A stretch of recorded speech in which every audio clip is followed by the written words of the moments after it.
So friends, today we'll recap Guardians of the Galaxy Volume 3. At the beginning of the we see in a cage full of little baby raccoons. While they are all freely playing among each other, a menacing figure, the High Evolutionary, approaches the cage. He reaches his hand out to one of the raccoons, in particular Rocket. In the present day, the Guardians of the Galaxy, Peter Quill, Rocket, Groot, and other Guardians members Cosmo the Space Dog, have taken refuge on Knowhere and set up their headquarters there. Warlock comes flying in at full speed to Knowhere, crashing into Rocket. The Guardians leap into action, but during the fight, Adam tears Groot's head off and directly targets Rocket. Peter and Mantis try to help Rocket after he has been gravely wounded by Adam, while Drax attempts to beat up the Golden Man. Before Adam can kill Drax, Nebula impales him with one of her blades. The med pack that Peter is using on Rocket is not working and comes close to killing him before Nebula tells them to take it off him. Adam retreats while Knowhere is left in destruction. As the Guardians carry Rocket to safety, he appears to have a flashback to his time being experimented on by the High Evolutionary. He was marked 89P13 and thrown into a cage with 3 other animal test subjects, an otter with mechanical arms, a walrus with wheels for legs, and a rabbit with other mechanical attachments. They befriend the frightened Rocket and make him feel less alone. The Guardians find that Rocket has a kill switch in his body that could detonate if they attempt to perform surgery on him, and they figure Adam was sent to retrieve him. Nebula finds that there's a passkey that can override the kill switch, but it would be with Orbicorp, the company that experimented on him. Peter wastes no time in leading the Guardians to head out there to save his friends. At the Arate lab on Counter-Earth, the High Evolutionary meets with Ayesha and Adam, as they not only work for him, but High Evolutionary is responsible for the creation of the Sovereign, among other races and species across the galaxy. He sent Adam to retrieve Rocket, as he is High Evolutionary's most valued asset. When he tries to torture Adam for his failure in retrieving Rocket, Ayesha pleads with him to stop, as she views Adam like her son. The High Evolutionary tells his henchman Theo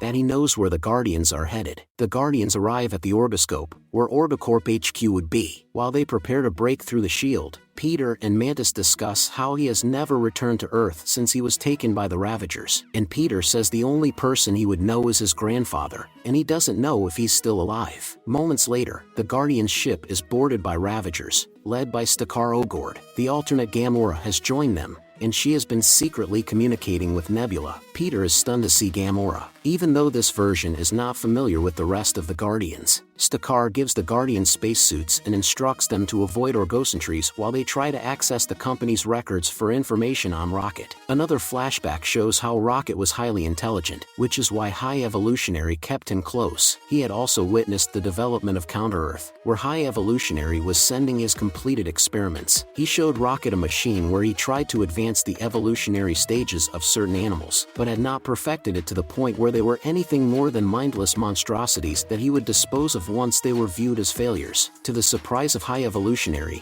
Rocket seemed to have figured out the problem involving the proteins in the organisms they were using. The Guardians descend onto the Orbiscope, with Peter trying to have a heart-to-heart with Gamora, only for her to reject him since she is not the same Gamora he used to know and love. They stash their spacesuits somewhere before being found by orgocentries led by Master Karja, but the Guardians pretend to be working there. Peter splits off with Gamora and Nebula while Drax and Mantis go together. The former 3 encounter one Argo employee, Yura, and force her to take them to the records. Just as they find Rocket's file, the orgocentries go after the Guardians. Their spacesuits end up sucked into space because they stashed them in the wrong place, but Drax and Mantis attempt to fight off the guards. Karja shoots at them, hitting Drax and Nebula, weakening them. Peter convinces Yura to help them, and she lets him access their systems to turn off the artificial gravity to get the orgocentries off their tails and allowing them to return to their ship. In another flashback, Rocket is seen with his animal friends as they dream about being free. Here, they come up with their names. The otter names herself Lilla, the walrus names himself Teefs, and the rabbit names herself Floor. Before Rocket picks his own name after seeing a rocket flying over Counter-Earth, the Guardians play Rocket's file and witness the horrors that he was subjected to under High Evolutionary. The passkey is also not found in the file, but it is in the memories of a device in Theo's head. When Peter starts trying to head out to find Theo, Gamora argues against the plan until Nebula tells her that Rocket is still their family. The orgocentries meet with Ayesha and Adam as they take in a captured Ravager and his pet, while Ayesha tries to get Adam to interrogate the Ravager for info on the Guardians.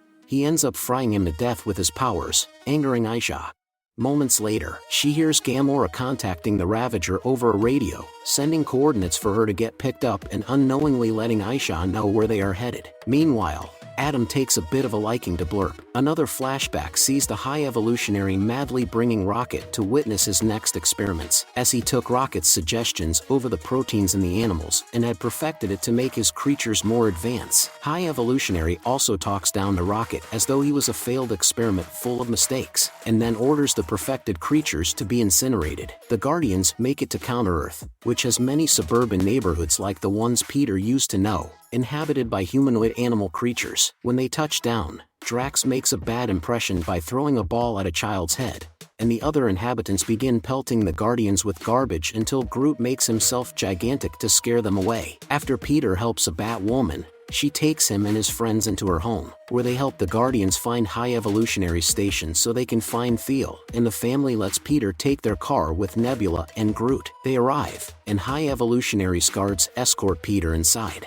One last flashback shows Rocket having stolen a device that helped him unlock his and his friends' cells to escape. After he and Lila embraced, High Evolutionary shot Lila fatally as punishment for the attempted escape. Rocket wailed hysterically and attacked High Evolutionary's face, clawing and disfiguring him. When two of his henchmen showed up, Rocket killed them, but they had also shot Teefs and Floor dead. Rocket escaped alone, mourning the loss of his friends. Back on Counter-Earth, High Evolutionary's minion War Pig flies to the Guardian's ship to attack Gamora and Rocket. Adam finds War Pig as she attempts to bring Rocket in, and he tears her head off. Peter meets High Evolutionary and confronts him over his actions before he declares that he is going to destroy the planet and start all over. Counter-Earth begins to get destroyed, along with its inhabitants. Adam tries to fly back to Ayesha, only to watch her get blown up in her ship. Peter and Groot fight off some of High Evolutionary's henchmen before jumping out of the window with Theo, and Groot creates wings to keep himself and Peter up as he drowns Theo and steals his memory. The rest of the Guardians make it back to their ship as the planet continues to blow up around them. In the chaos, Mantis, Drax, and Nebula end up on High Evolutionary's ship while Peter and Groot make it back to their ship with Rocket and Gamora.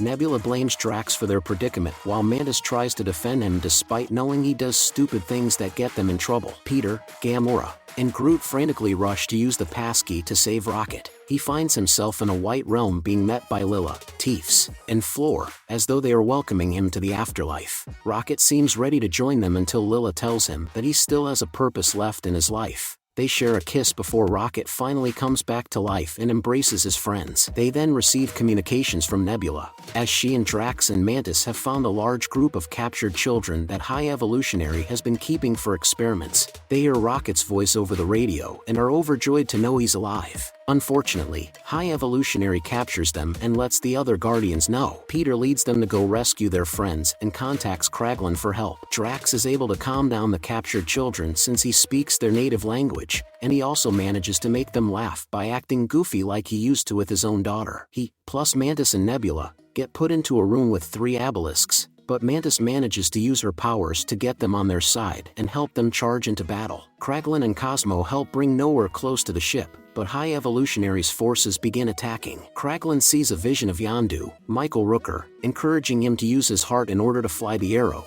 and it works when Kraglin destroys the High Evolutionary's drones, while Cosmo uses her telekinetic powers to squash a henchman coming their way. The High Evolutionary's henchmen attempt to revolt, only for him to use his powers to vaporize all of them. Once the Guardians reunite, they are joined by Adam. Together, they take on High Evolutionary's army and utterly annihilate them. Cosmo uses her powers to get the ship closer to Knowhere so that the Guardians can rescue the captured children and take them to safety. Before leaving, Rocket finds a litter of baby raccoons along with other animals and begins to try and free them. High Evolutionary finds him and almost kills him, saying once again he is nothing more than a failed experiment, until Rocket reminds him who he really is. The other Guardians then show up and deliver a well-deserved beatdown to High Evolutionary before Nebula pulls his face off, revealing the horrible disfigurement that Rocket left him with. Rocket chooses not to kill High Evolutionary, but they leave him to die as his ship begins to explode. Rocket frees the other animals, but Cosmo's powers give out before Peter can make it to Knowhere. He nearly freezes to death in space until Adam flies him onto Knowhere to safety. Back on Knowhere, the Guardians meet one last time together. Gamora is set to continue working with the Ravagers,